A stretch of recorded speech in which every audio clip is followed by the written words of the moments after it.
Hi, my name is Asha Kure, and today we'll be talking about top 14 deadly learners discipline mistakes that teachers make. This is a very deep topic. I must warn you from the beginning, and it is important for a number of reasons. It is actually a sensitive topic for a number of reasons, important and sensitive for a number of reasons. In this topic, we'll be addressing some professionals, the professionals in this case being teachers. Okay. Number two, in this topic, we'll be addressing issues that are far-reaching, okay, that are lifelong, that their impact, the consequence of these issues or the impact is far-reaching. It could be lifelong, okay, in the lives of the learners who are victims of some of these mistakes, okay. So before we go on, I'm just going to say this, that this content is global, and whatever education system is practiced in your country, wherever it is you're watching from, this content is relevant because it was well researched. And it is relevant, for example, in Finland. Okay, so if you're if you are from Finland, or you're a teacher, a parent, or someone who is studying in Finland or in Singapore or in the United States of America, the United Kingdom, in say Russia, or that's if you understand English in Russia, or you speak Mandarin, or you understand English in China, okay, wherever you are on the planet, this content is relevant, trust me, and you would see that this is true at the end of this video. Okay, so by way of introduction, I'd like to establish that the discipline of teachers to learners is relevant in 5 different areas, at least 5 different areas. The first being academic. So they discipline learners academically, and then they discipline learners morally, teachers discipline learners emotionally, teachers discipline learners socially, and teachers discipline learners sometimes spiritually, okay? So academically, they discipline them by seeing to it that learners become more intelligent, and morally, they discipline them by ensuring they do the right thing, okay? And emotionally, teachers discipline learners by discouraging them from acting on impulse. I mean, we don't want to live in a world where everyone acts on impulse. You know, there will be so much brutality in that kind of setting. So, teachers discipline learners socially by ensuring that they learn to be polite and to interact appropriately with other people, you know, in social settings. And then finally, but not the least, the discipline of teachers to learners is relevant spiritually when teachers teach them to believe in and seek the ways of God, or seek godly ways of doing things, okay? So recall that when we were talking about top 7 child discipline mistakes parents make, we did define, we did say that the goal of discipline is to build character, okay? So I'm going to add to that, I'm going to let you know here that the goal of discipline is to develop skill and build character. Develop skill and build character. That's the idea about discipline in general.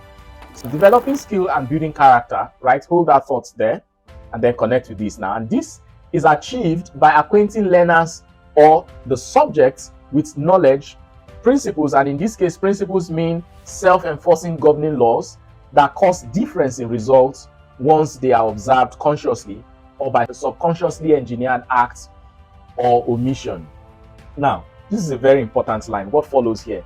Character is, however, settled and functionally steadied in a person through repeated actions that are consistent with the person's most important values in response to specific stimulus in their environment, okay? You may have to listen to this more than once to get the main point of that definition. Okay, so character is the expression of governing principles in a person's subconscious with which their personal values are aligned or in unsuccessful conflicts. Okay, enough of the grammar. Let's get right into the substance of today's content, right? So we are looking at top 14 deadly learners discipline mistakes that teachers make, and number 1 is not teaching them to set goals. Now, this is a very important mistake, and the consequence or the impact of this mistake is such that it will affect future productivity of these learners. Okay, now how so? I'll explain just in a moment. So, not teaching learners to set goals is deadly in terms of its impact on future productive present and future productivity. So, to start with, the learners who are attending school, and by learners, remember, we have established that learners are people of all ages obtaining education of any level of education. Okay, any level of education. Now, not teaching learners to set goals is very deadly. How so? Now, when people set goals, their strengths are concentrated or becomes focused on achieving that goal. So the effort becomes concerted, okay, on achieving that goal. It's like you've served you've served a notice on your mind, you've served a notice on your brain telling it that, hey guy, let's achieve this thing, this particular thing has to be done. So it's really more like zooming into a particular task, okay, and preparing yourself or preparing the learner mentally to achieve it. So goal setting directly impacts on focus, okay? It positively impacts on focus. Something else about goal setting is, without goals, okay, a person is not likely to keep track of the milestones of their achievements, okay? And it is even hard to clearly see what achievement a person has gained over time if you are not looking at that in terms of goals, okay?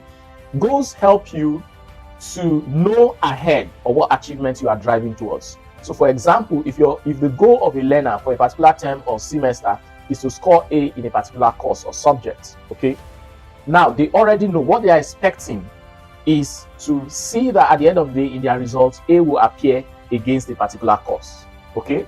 Now that means that they've put their expectation, they've made their expectations clear. Now imagine one person who has that clarity of what they want to achieve and another person who doesn't quite make up their mind on exactly what it is, or who hasn't quite made up their mind on exactly what it is they want to achieve in terms of their school subjects at the end of the academic term or session. Now, so you have these two people. One person is likely to score the goal. Permit my expression, score the goal. Now, one person is likely to score the goal because, in quote, he or she has a goal post, okay? And the other person may be less likely or would be less likely to score a goal, and scoring a goal in this sense is achieving good grades, okay? Why? Because they have not set a goal. So I really took a lot of time talking about this. There's more to say about setting goals or goal setting, but then let me just wrap it up here by saying this. When you teach learners to set goals, so you're listening to me, you're a parent or a guardian or a learner yourself or a teacher or a caregiver, these are the areas you need to cover in goal setting. Number one, the goals need to be specific. Okay, so the learner is not saying, I'm going to have a good score in this subject this term. That's not a goal. The learner is going to say, I want to score an A in this course, or I want to score a B. It has to be specific. The target has to be specific. Number two, time bound. Okay, so is it this term I'm looking at scoring an A, or this year, or how long is the time period to prepare, okay, for the test or for the examination? It has to be specific. Or I want to get an A grade in my in all my assessments this month. Okay, that's time bound. Okay, now next, it has to be realistic. Okay, so if this has been consistently a D performing learner, okay, it is not very realistic to say they will score A within a space of 1 month or 2 months. It's not very realistic. I'm not saying it's impossible, but it's not very realistic. So you want to keep it realistic. So from D, you're looking at, say, oh, I'll stretch to score a B, right? And then they may just score a C, maybe not B. And next time you'll be like, oh, I'll stretch to score an A, and then they could get a B or something like that. You get the idea. Deadly mistake number 2. At this pace, I'm just thinking how long it will take to go through this very, very juicy content. Now, deadly mistake number 2 that teachers make in relation to how they discipline learners: believing that a child is dumb, stupid, or incapable of learning. Now that I'm saying this, I see how ridiculous it really sounds. But indeed, a lot of teachers across the globe, across Asia, across America, the Americas, North America and South America, right? And then across the African continent, right? Europe and every part of the world, right? Teachers think this way, and they don't just think this way, they speak in such a way that expresses disbelief, right? Believing that a child is dumb, stupid, or incapable of learning. Now, classifying a learner as unintelligent because their grades are low is really a hasty conclusion. Yes, it is. Now, because low grades is not enough proof for lack of intelligence, or for a person to determine that a person is not brilliant, or is not smart, or that someone is stupid. I mean, nothing can be further from the truth if you are relying just on low grades alone. Because there are a lot of other factors other than their brain cells, of which in this case you are blaming for the poor performance. Okay. Now, there are other factors such as maybe poor living condition that could affect the learner's grade. Okay. Some health situation could affect the learner's grade. Change of environment and the difficulty of settling down could affect the learner's grade. So like changing school, or changing the location where they live, where the family lives, or where the particular student, so for an adult student, for example, relocating to another country, taking lessons in another language, other than the language of instruction they are used to over the years. So there are a lot of indices that come into this that could affect the performance of learners. So poor grades is not conclusive evidence to say that someone is dumb or unintelligent. Okay, so you avoid that as much as possible. Now, deadly mistake number 3: not drilling them in class or school. So I'm going to hit the nail on the head here. Not drilling learners. Okay, so when learners show up to their classes, whether they are in the university or in primary school or in secondary school, right? Whatever level of education it is, they are supposed to be drilled. Okay, it's like you are the instructor. In this case, is like the operator of a gym. Okay, when you have people come into your gym for their gym sessions, it's for them to be drilled. It's for their muscles, their physical muscles, to be drilled. By the same token, when learners walk into a classroom, regardless of their age, they come in to be drilled, mentally drilled. They come in to be tasked. They come in to be made to think critically. So that's something you're supposed to achieve. You're supposed to get learners think critically. You're supposed to get learners think logically. You're supposed to get learners think objectively. You're supposed to get learners think reflectively. Okay? You're supposed to get learners think creatively. These are all forms of thinking, and they are supposed to happen within the classroom. The teaching and learning session is supposed to be designed in a way and manner that provides the opportunity, the avenue for learners to engage in ways that make them think very deeply. Okay, so giving them a lot of homework really goes against the goal of getting them to really think. Also, because let's face it, the reason why learners are given a lot of homework is to encourage independent learning, so that they work on their own at home, to cover curricular fields or grounds, more curricular fields or ground, like the lecturer, the professor, the tutor, the teacher is trying to make sure that they cover the scheme of work for that particular term or semester, and then they pick a chunk of the scheme of work for that particular term, so and assign it to the learner, so they do it as take-home assignments or their sums, and then so the teacher doesn't have to spend too much time teaching that or explaining that particular topic. So this is one of the antics that teachers do. I'm sorry if this sounds a bit denigrating, but that's not the intention. I just intend to express things in the way and manner that they occur, okay, so that there's a clear understanding as to the subject matter we're discussing here today.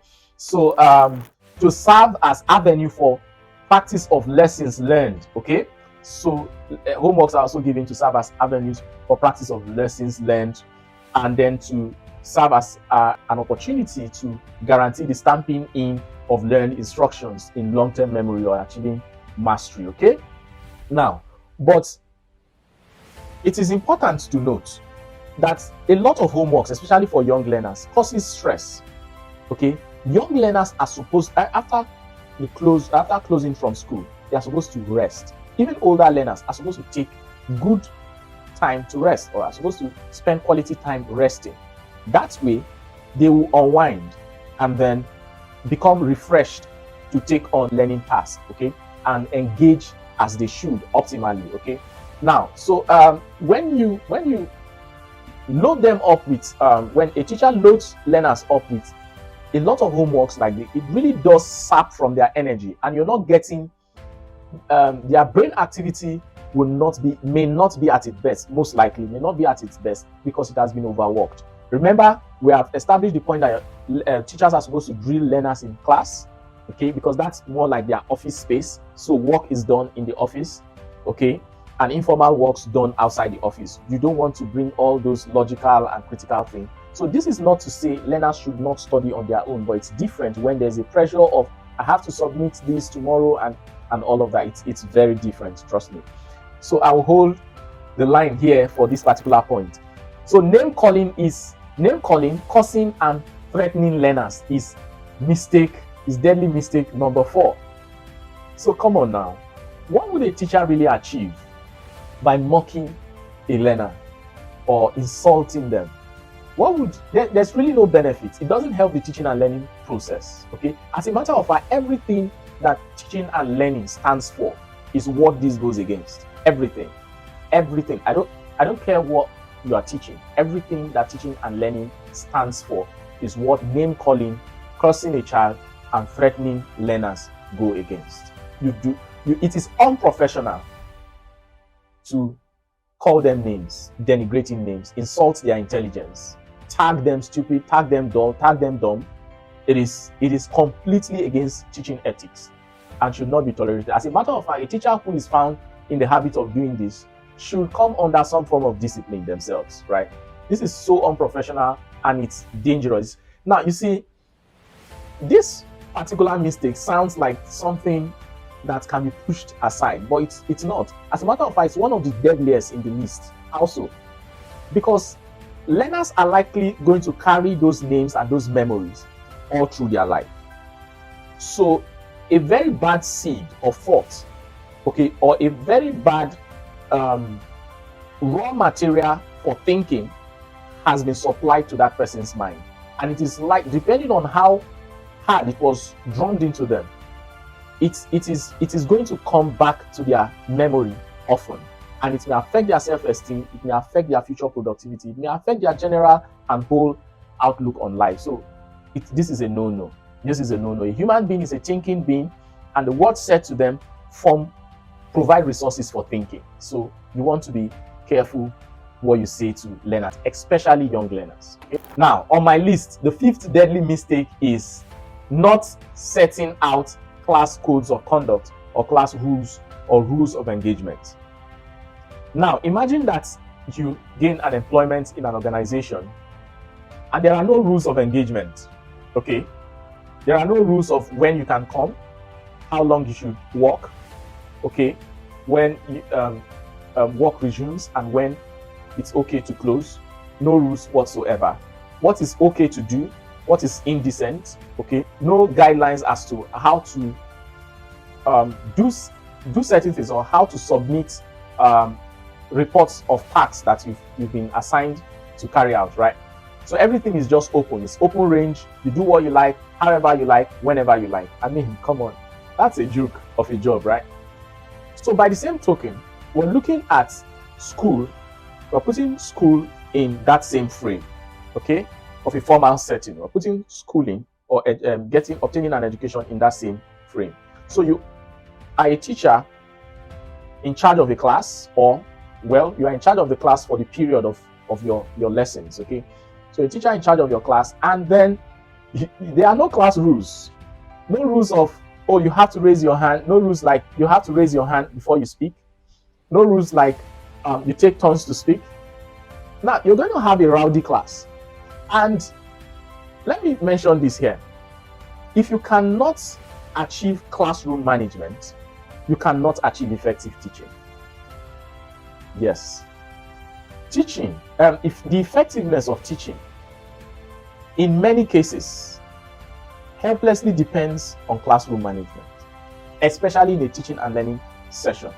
Okay, if the class is not managed, if the learners are distracted, if they are busy doing every other thing, if there are no rules of engagement by which they live, or by which they live within the class, or no rules of behavior, learning cannot be effective. Whatever level of learning the learners achieve could have been deeper.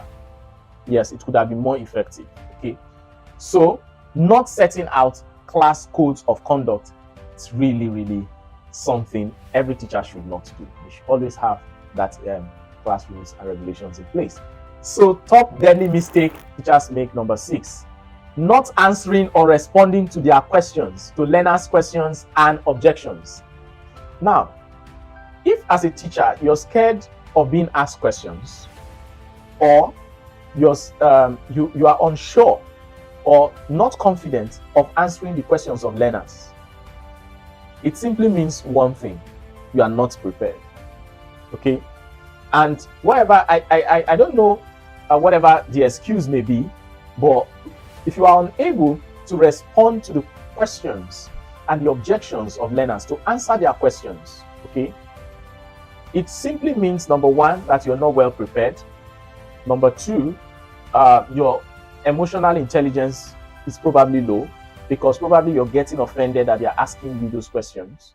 Okay, and number 3, those learners will be learning a lot less than they could have benefited. Okay, you'll be learning a lot less than they could have learned from that teaching and learning session. So you want to make sure that learners have their questions answered, and then their objections are responded to. Okay, now this is not to, so let me just place a disclaimer here. This is not to encourage silly questions. Okay, no, you see, questions lead to knowledge when they are answered. Okay, and when there is knowledge before the questions were asked and answered, it leads to deeper knowledge, deeper insight. Okay, so every time a question is asked is an opportunity for wider scope of learning, or for learning to get even more interesting. Okay, or for learning to be deepened, or for the instruction to be deepened. Okay, and there's something else. I think I'll talk more on questioning when I am discussing the content on learning and treating questioning as a learning skill. Okay, of the top 14 deadly mistakes that teachers make in disciplining learners, number 7 is shaming, caning, or assaulting learners. Shaming, caning, or assaulting learners. Now, you see, teachers ask the class sometimes to boo learners. That's so wrong. Sometimes they cane the learners. That's inappropriate, unless, of course, the laws of your country allows it under control situation, okay, for the purpose of correction. Usually, that would be a caveat in the drafting of such laws for correctional purposes. Okay, if the laws of your state or your province or your country allows that, well, maybe that's okay, right? But generally speaking, caning and assaulting learners is not right. And the fact that laws in some countries may allow it does not make that act useful. Now, that's a very important statement. Now, the fact that law permits something does not grant importance or value or credence to that act. Okay? It's just that in the current time, the law thinks it's okay, or the law thinks it's not so bad and doesn't prohibit it. But that doesn't make the action useful, important in a teaching and learning process. Okay? The damaging impact will still be there, only that maybe the law is not seeing it for what it is yet, and may see it for what it is in a reviewed or an amended version of that particular law in future, right? So, shaming, caning, or assaulting a learner is completely wrong. It has emotional impacts that are devastating. It has devastating psychological impact. It has devastating physical effects that may impair learning or affect how effective learners learn. Okay, it can affect their focus and their concentration. Okay, and then it's something that it could lead to trauma, and they may live with that trauma for many years, hating the particular teacher who did that to them, or maybe even hating the school, or worse still, even dropping out. It could add to their frustration. I mean, attending school or obtaining any level of education is difficult on its own. You know, the routine and the rudiments of everyday class attendance, or a consistent exposure to difficult tasks to do, you know, it's quite exhausting. So you don't want to add more discouragement to the mix, right? So this is where we'll stop now. We were able to take 7 of the 14. I will take the balance in another video. Thank you so much. Thank you. So before you go, I want to specially appreciate every single member of our audience who has hit the like and subscription button. You're special. You're the best part of what we do. And we've taken this time to directly, looking straight at you, say thank you. See you in our next video, the B part of this particular recording. Thank you.